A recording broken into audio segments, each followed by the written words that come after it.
Hello and welcome to the hole fly-throughs for the original course sunset layout for the Australian Disc Golf Championships presented by Prodigy 2025. I'm Jason McCormick and I'm joined by Blake Houston.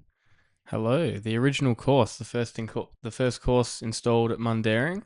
We're looking at the sunset layout today, a bit shorter, a bit more technical, but yeah, let's get into it. Have a look at these layouts for nationals.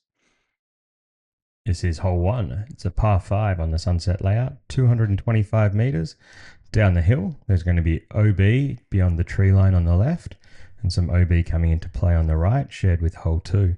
Sand greens throughout the course will be OB, so you've got to miss that one down there. Tight tunnel, approach to the basket here. Really good birdie if you can get it. Moving on to hole 2, we have a 90-metre par 3. We start by playing over the creek, which is out of bounds. There's two main gaps. There's a gap out to the left, good if you have a nice forehand, but there's the straight tunnel. Basket's on the right side of the golf fairway, so not a bad one to try take your birdie early in your round.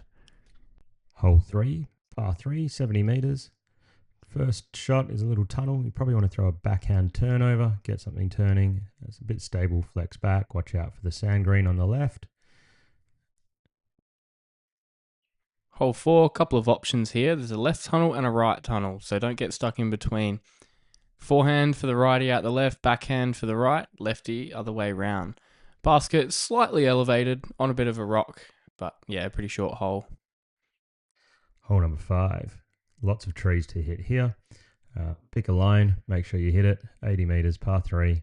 It's these trees right at the end that no one knows which side of them you're meant to throw. Hole 6 is a 125 metre par 4, slightly more open. Look out for this early golf green on the left hand side before you come to a little bit of a tunnel.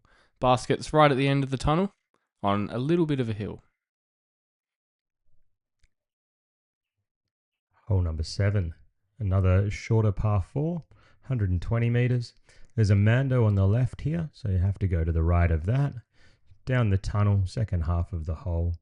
A lot of trees, but lots of gaps on the right as well. Potential equal opportunity. Hole 8, 71 metre par 3, plays as a double Mando across the golf fairway. Proceed to the drop zone just past the basket if you miss the Mando. Hole number 9, down the hill, sand green to clear.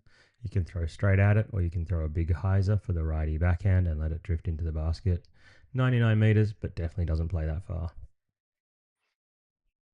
Hole 10 gets a little bit tighter. It's a 78 metre par 3. Initial gap straight off the tee. It's only a couple metres wide. However, you can play around the backside. Basket's near this large tree to the right. Hole number 11, 80 metre par 3. Pretty wide open until you get to the basket. Pick your line, a couple of big gaps to hit there. Should be a pretty easy hole.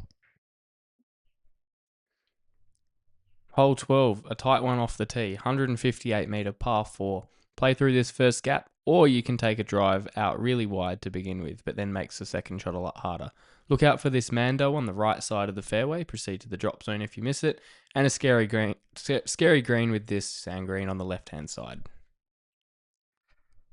Hole number 13, nothing to worry about here except for putting your tee shot under the basket. 72 metres, up the hill, backhand turnover or a nice sidearm. Definitely a good little ace run. Hole 14, 145 metre par 4. Two gaps to contend with off the tee, an early gap and then a gap way out to the left if you have a good forehand. The hole plays to the right and then over the back of this sand green. Also look out for the OB behind the basket.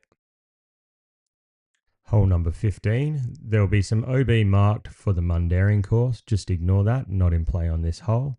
We're going to go up the hill, through the gap, and try and get this birdie if you can dodge all these trees. Hole 16, Mundaring's infamous elevated basket. Par 4, 145 metres, but mostly downhill. You're looking at throwing a drive almost as far as you can, off to the right into the golf fairway to leave yourself for an approach into this tightly wooded green and this elevated basket. Hole number 17, another composite hole here. We're going down the hill. We've got sand green on the left, so you're going to miss that with your tee shot. You can either choose to go right like the drone is here, or left of that group of trees. And that will give you an easier approach if you go to the left, creek OB, and no OB behind the basket this year. Hole 18, the final hole of your round. A 65 metre par 3 up the hill. Plays left to right with the OB on the right side of the fairway. Look out for the sand green on the right and OB around the back of the basket and to the left. Thanks for joining us. That is all of the notes for the sunset layout on the original course.